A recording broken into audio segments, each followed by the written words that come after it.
Master से किसमें आओगे? 12th तक आएंगे आप। और स्किल्स के बारे में बात यहाँ पे हो रही है। मैं आपको ये बता दे रहा हूँ कि क्वालिफिकेशन के साथ साथ आपको ट्रेनिंग प्रोग्राम्स पूरे लिखने हैं। यहाँ पे कितने ट्रेनिंग प्रोग्राम आपने किए, जैसे आपने स्पोर्ट्स में जीता तो पूरे स्पोर्ट्स का डिटेल आपको देना पड़ेगा, कहाँ कहाँ क्या जीता है। ठीक है, आप लोग में से किसी ने अगर मान लीजिए कोई अवार्ड जीता तो उसकी डिटेल्स, सारी डिटेल्स मतलब आपको लाइन से यहाँ पे मेंशन करने पड़ेंगे। अच्छा, नेक्स्ट आप लिखेंगे अवार्ड एंड ऑनर, इसके बाद अवार्ड्स आ रहा है, अवार्ड्स एंड ऑनर्स। आप में से कितने ऐसे लोग हैं जिन्होंने अवार्ड्स रियलिटी में लिए हैं आज तक? अवार्ड मिले हैं? मिले हैं? सारे अवार्ड्स एंड ऑनर्स आपको लिखने हैं विथ ईयर, किस किस साल मिले, किसके द्वारा मिले, तो लिखो ना। मिले नहीं क्या तुम्हें अवार्ड? स्कूल में तुम्हारे फ्रेंड को मिले थे क्या? पूरे लिखिए, क्योंकि ध्यान रखिएगा मैं एक स्मार्ट एम्प्लॉय चाहता हूं, तो मुझे अवार्ड एंड ऑनर्स में आपकी पूरे डिटेल चाहिए। उसके बाद अगला क्या होता है? Publication and presentation. अगला होता है पब्लिकेशन एंड प्रेजेंटेशन। जिंदगी में कभी न्यूज़पेपर में लिखे हो क्या? कभी मैगजीन में लिखे? कभी ब्लॉग लिखा? कभी इंटरनेशनल जर्नल्स में अपने पोस्ट लिखे? नहीं लिखे ना किसी ने। यही सबसे बड़ी गलती कर रहे हैं।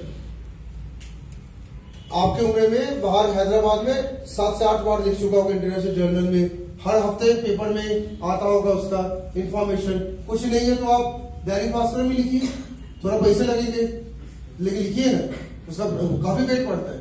आप मैगजीन्स में लिखिए, आप किसी की पुस्तिका में लिखिए, नहीं है तो खुद अपने पैसों से निकालिए। ISBN नंबर जो आपको जो मिलता है वो नंबर वाली किताबों में लिखिए। आप लोग को ध्यान रखना, कहीं ना कहीं आप अगर लिखते हो ना तो जॉब बहुत जल्दी मिल जाती है आपको। ठीक है, कई बार कहा भी गया कि इंटरनेशनल जर्नल्स में लिखना चाहिए आपको, उसमें थोड़ा पैसा लगता है, 2000 कुछ अमाउंट है उसका, जान दो, लेकिन वेटेज कितना मिल रहा है आपको।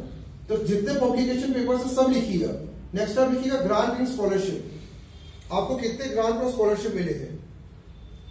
ठीक है, कॉलेज से मिलता है ना स्कॉलरशिप है, को ग्रांट्स में मिलता है, मिलता है, वो सब भी लिखना पड़ता है सीवी में। कितने ग्रांट्स तुमने लिए, क्योंकि कुछ ग्रांट ध्यान रखना स्पेशल स्टूडेंट्स को देती है गवर्नमेंट, जिसके परसेंटेज बहुत अच्छे होते हैं। जैसे 10-12 में परसेंटेज बहुत अच्छे होते हैं तो आपको क्या मिलता है? ग्रांट्स मिलता है। तो आपको वो जो ग्रांट्स मिलते हैं वो ग्रांट्स में आपको क्या करने हैं? लिखने चाहिए ना, तो वो भी लिखिए। नेक्स्ट आप लिखिएगा licence and certification. Licence and certification, आपके पास कितने लाइसेंसेस हैं? ठीक है, कई लोग लाइसेंस भी ले लेते हैं, कई लोग सर्टिफिकेशन भी। फिर आपने कितने ले लिए? आपने जैसे ड्रग लाइसेंस आपने ले लिया, आपके पास से जो है कोई CA का लाइसेंस आपके पास हो गया, कोई आपने करते करते लाइसेंस भी आपने लेके रखे, तो वो भी बताइए। उससे दम बढ़ता है कि भाई आपको लाइसेंस, जैसे कई लोग सिविल लाइसेंस ले लेते हैं, जो सिविल इंजीनियर जो होते हैं वो सिविल लाइसेंस ले लेते हैं गवर्नमेंट से, बार काउंसिलिंग का लाइसेंस ले लेते हैं। तो लाइसेंस भी बताना होता है सीवी में कि सर मेरे पास इतने लाइसेंस अपने नाम के है। इससे क्या होता है? वजनदारी होती है अपने सीवी में। और लास्ट पॉइंट इसमें रहता है प्रोफेशनल एसोसिएशंस। प्रोफेशनल एसोसिएशन मतलब आपने कितने एसोसिएशन में मेंबरशिप है आपकी। होता है बहुत सारे एसोसिएशन बने हैं आपके, जैसे आप इस NGO के सदस्य हैं, आप इस सोसाइटी के मेंबर हैं, आप इस धार्मिक यात्रा के सदस्य भी है, आप अपने समाज के एक पोस्ट में भी बैठे हुए। तो आप लोग अभी तक किसी समाज के पोस्ट में बैठ नहीं पाए।